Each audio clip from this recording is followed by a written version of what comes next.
Today we're diving deeper into one of the most fundamental aspects of Python, data types. If you have ever wondered why Python cares so much about how we handle information, you are about to find out. But first, let's pause for a second. Remember how we talked about variables in the last lessons and how Python doesn't ask us to declare data type explicitly? Well, behind the scenes, Python is sorting and clarifying that data. It's like walking into a grocery store, and while you are just looking for snacks, Python is busy organizing those items into neat shelves, beverages, snacks, fruits, vegetables, so that everything is in the right place. In simple terms, data types are categories Python uses to process information. It helps Python figure out what kind of stuff you are dealing with and what you can do with it. Let's start by pulling out one of the most versatile types in Python, the string.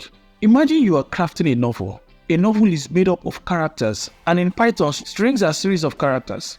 It could be a single word or a sentence. Now, whether you are crafting a message like hello world or recording username, strings come into play.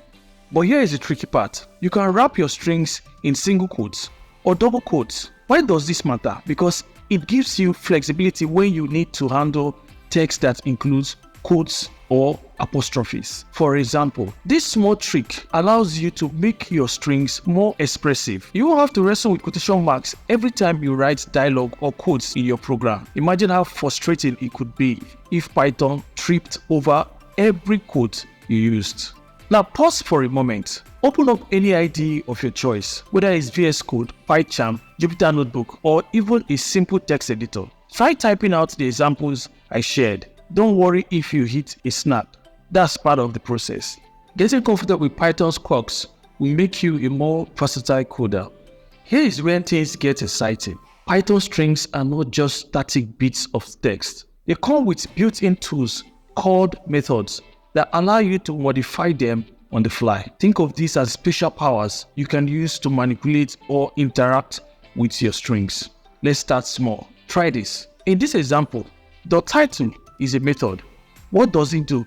It capitalizes the first letter of each text. You would be surprised how often you need to format names properly in real-world applications. Got that? Great. Now let's try experimenting with .upper and .lower methods.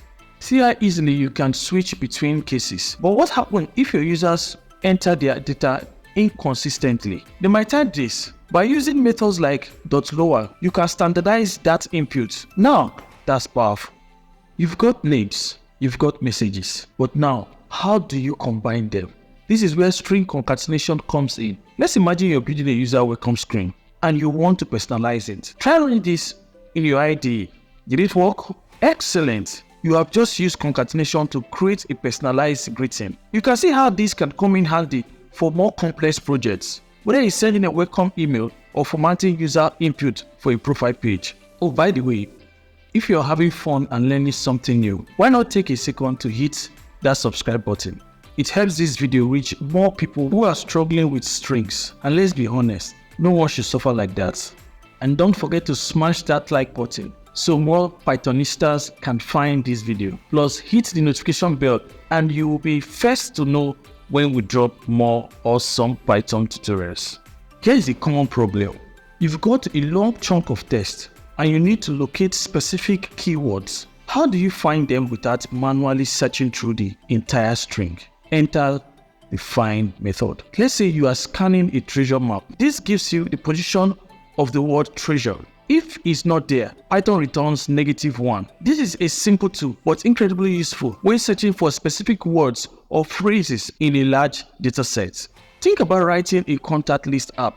One of your users gets married and changes their last name from Smith to Doe. They don't want to manually edit hundreds of records, right?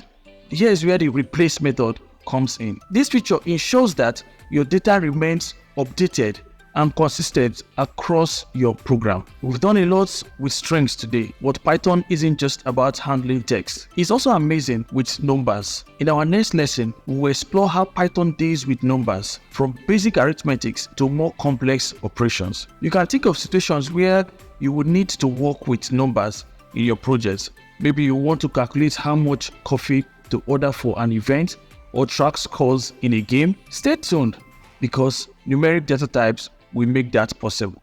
By now, you've explored the world of strings, discovering how they are more than just text. They are the storytellers of your program. Whether it's formatting text, combining it, or extracting specific information, you've got a solid toolkit. Keep practicing and see how creative you can get.